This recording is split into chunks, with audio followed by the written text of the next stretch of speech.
আসসালামু আলাইকুম সুপ্রিয় শিক্ষার্থীগণ, আশা করি তোমরা ভালো আছো। আমি ভালো আছি। আজ তোমাদের সামনে একটি এক্সারসাইজ ইউজিং কানেক্টর আলোচনা করব। তোমরা এই টপিকটা ভালোভাবে খেয়াল করবে যে আমাদের কানেক্টরগুলো কি এবং কোনগুলো কানেক্টর এবং কোন কানেক্টরগুলো ব্যবহৃত হতে পারে।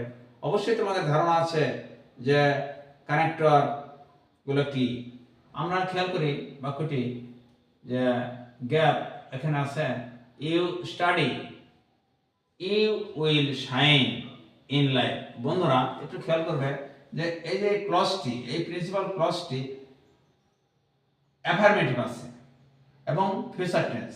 বন্ধুরা এই প্রিন্সিপাল ক্লজটি যদি অ্যাফার্মেটিভ হয়, সাধারণতই এই সাবঅর্ডিনেট ক্লজের আগে ইফ বলবে। বন্ধুরা ইফ অবশ্যই অর্থবোধক হতে হবে বাক্যটি, যে ইফ ইউ স্টাডি, তুমি যদি লেখাপড়া করো তাহলে তুমি জীবনে উন্নতি লাভ করবে। যদি তুমি লেখাপড়া করো তাহলে you will shine in life.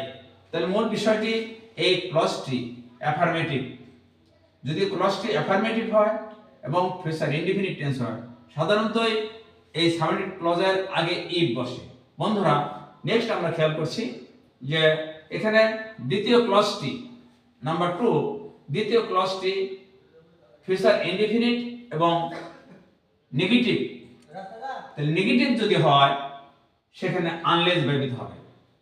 Unless বন্ধুর অর্থ, যদি তুমি লেখাপড়া না করো তাহলে ইউ উইল নট পাস, তুমি কৃতকার্য হবে না বা তুমি জীবন উন্নতি লাভ করতে পারবে না। বন্ধুরা এই ক্লজটি পয়েন্ট আউট করবে, আমাদের বুঝিয়ে দিবে যে এটা অ্যাফার্মেটিভ, অ্যাসার্টিভ অ্যাফার্মেটিভ, এটা অ্যাসার্টিভ কি নেগেটিভ। যদি অ্যাফার্মেটিভ হয় তাহলে ইফ হবে, আর যদি নেগেটিভ হয় তাহলে সেখানে আনলেস হবে। তাহলে যদি না তুমি লেখাপড়া করো তাহলে ইউ উইল নট কি পাস।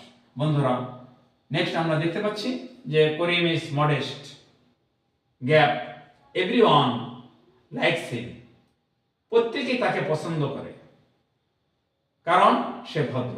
তাহলে করিম ইজ মডেস্ট, করিম ভদ্র, তাই সো ব্যবহৃত হবে।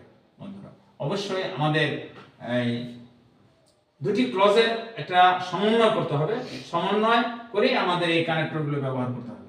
সো তাহলে করিম ইজ মডেস্ট, সো তাই প্রত্যেকে তাকে কি পছন্দ করে। নেক্সট আমরা দেখতে পাচ্ছি বন্ধুরা যে Riyan is very short, he looks fine, সে খুব খাটো, সে দেখতে সুন্দর। এই যে বিপরীত দুটি ক্লজ, এখানে একটা নেগেটিভ কথা আছে যে শর্ট, আর এখানে পজিটিভ, সে দেখতে সুন্দর। বন্ধুরা রিয়ান ইজ ভেরি শর্ট, কিন্তু এই যে আমাদের কোনটা, কিন্তু সে দেখতে খুব সুন্দর। বাট আসলে বাটটা সবসময় বিপরীত অর্থে ব্যবহৃত হয়। বন্ধুরা যেটা Riyan is very short but he looks কি ফাইন। বন্ধুরা নেক্সট আমরা দেখতে পাচ্ছি যে মনি ইজ সিক। বন্ধুরা Moni is sick, he can not play well. তাহলে বন্ধুরা কি এমন একটি কানেক্টর ব্যবহার করলে এই অর্থবোধক হবে। তাহলে অ্যাজ অথবা সিন্স আমরা ব্যবহার করতে পারি।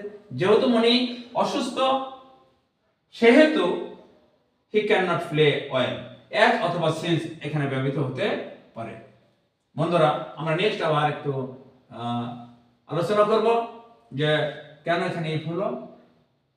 যে দ্বিতীয় ক্লজটি ফিউচার ইনডিফিনিট টেন্স আছে, ইভেন ক্লজটি অ্যাফার্মেটিভ। তুমি উন্নতি লাভ করবে কখন, যদি তুমি লেখাপড়া করো। তুমি উন্নতি লাভ করবে না বা কৃতকার্য হবে না কখন, যদি না তুমি লেখাপড়া করো। বন্ধুরা করিম ইজ মডেস্ট, তাই প্রত্যেকেই তাকে কি পছন্দ করে। রিয়ান ইজ ভেরি শর্ট, কিন্তু সে দেখতে সুন্দর, সে দেখতে সুন্দর। মনি ক্যান নট প্লে ওয়েল, সে খেলতে পারছে না, কারণ কি, কারণ হলে সে অসুস্থ। যেহেতু মনি অসুস্থ, সেহেতু সে খেলতে পারছে না।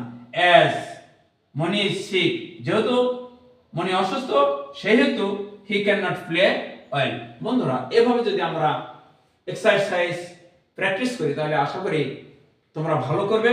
অবশ্যই তোমরা ভিডিওটি মনোযোগ সহকারে তোমরা পর্যবেক্ষণ করবে। যদি তোমাদের ভিডিওটি এবং লেকচারটি যদি ভালো লেগে থাকে অবশ্যই শেয়ার করবে এবং কমেন্টস করবে এবং সাবস্ক্রাইব করবে। বন্ধুরা ভালো থাকবে। আল্লাহ হাফেজ।